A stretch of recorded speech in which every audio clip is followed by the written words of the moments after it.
चतुर्भुज की। यदि एक समांतर चतुर्भुज के विकर्ण बराबर हो तो दर्शाइए कि वह आयत है। ठीक है ना। यहाँ पे यदि हम बोलते हैं कि समांतर चतुर्भुज है ना, तो आपके दिमाग में एक चित्र आता है समांतर चतुर्भुज का कि इस तरीके से होता है। ये क्या होता है? समांतर चतुर्भुज। और जब हम बोलते हैं आयत, क्या बोलते हैं? आयत।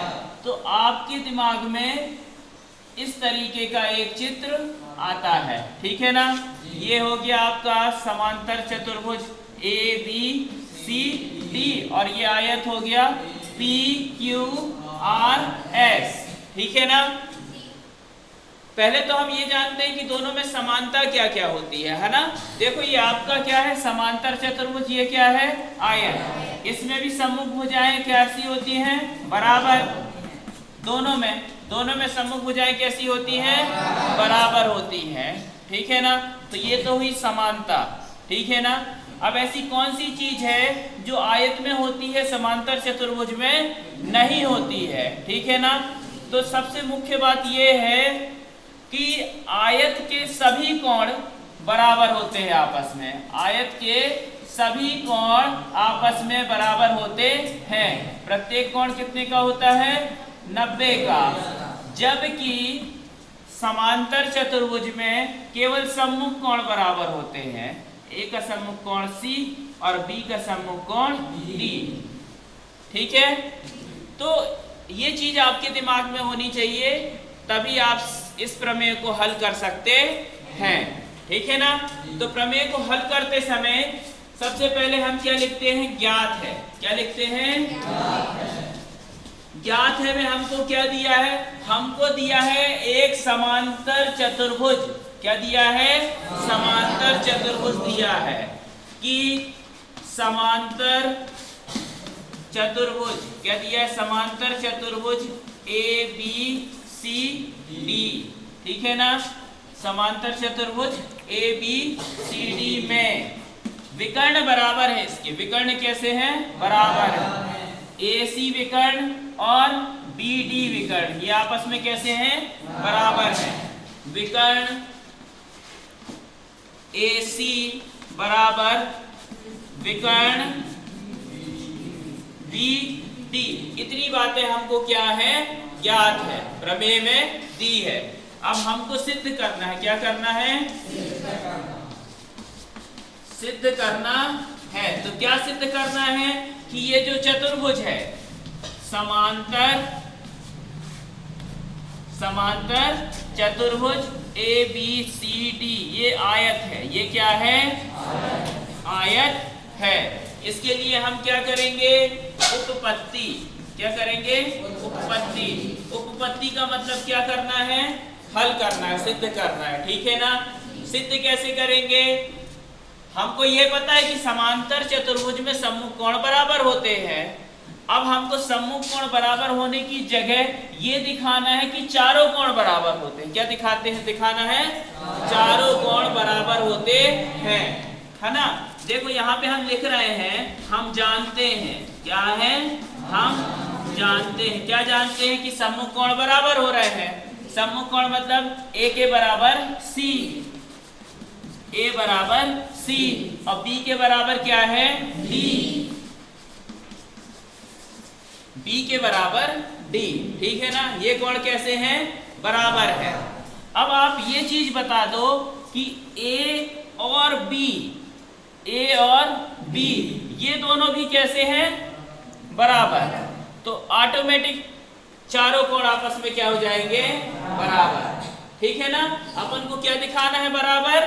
कि ये जो A कोण है और B कोण है ये आपस में कैसे हैं? बराबर।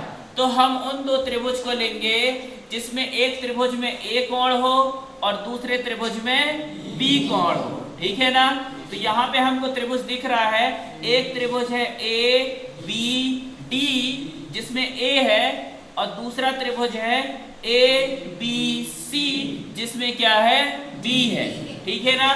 तो इसी उपपत्ति को अपन आगे बढ़ाते हुए यहाँ पे लिख रहे हैं कौन कौन सा त्रिभुज लिया हमने?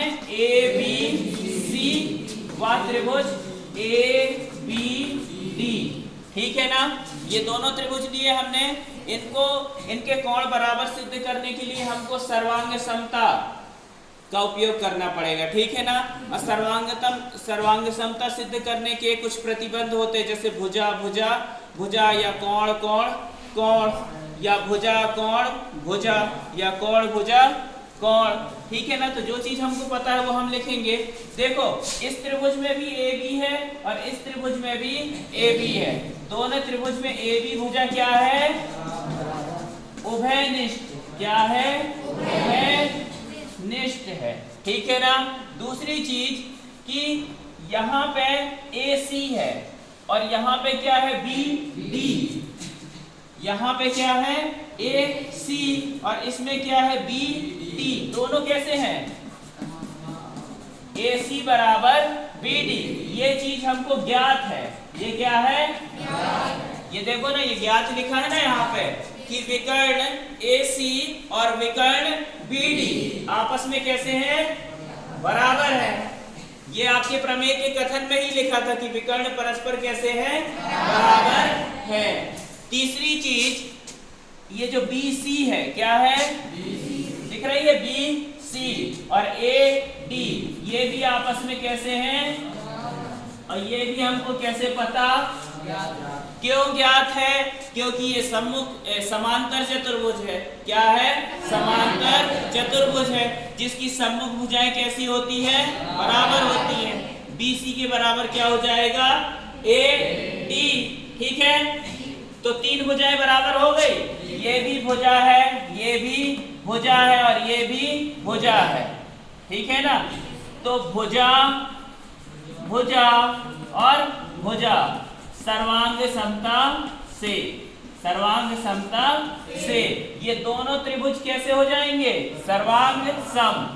त्रिभुज ABC सर्वांग सम त्रिभुज ABD। और जब त्रिभुज सर्वांग सम होता है तो उसके संगत भुजाएं तो बराबर दिखा है ही है, उसके संगत कोण भी कैसे होते हैं? बराबर होते हैं। तो A का संगत कोण क्या है? B। A का संगत कोण क्या है? B। तो इसको नंबर दे दो 1, इसको नंबर दे दो 2 और इसको नंबर दे दो 3। हमको पता है A के बराबर क्या है? B। A के बराबर क्या है? B। और B के बराबर क्या है? B के बराबर क्या है? D। और ठीक है आता है दिया गया, आता है दिया गया समांतर चतुर्भुज। क्या? समांतर आयत है। क्या है? आयत। क्यों आयत है? क्योंकि उसके चारों कोण आपस में बराबर हैं, ठीक है।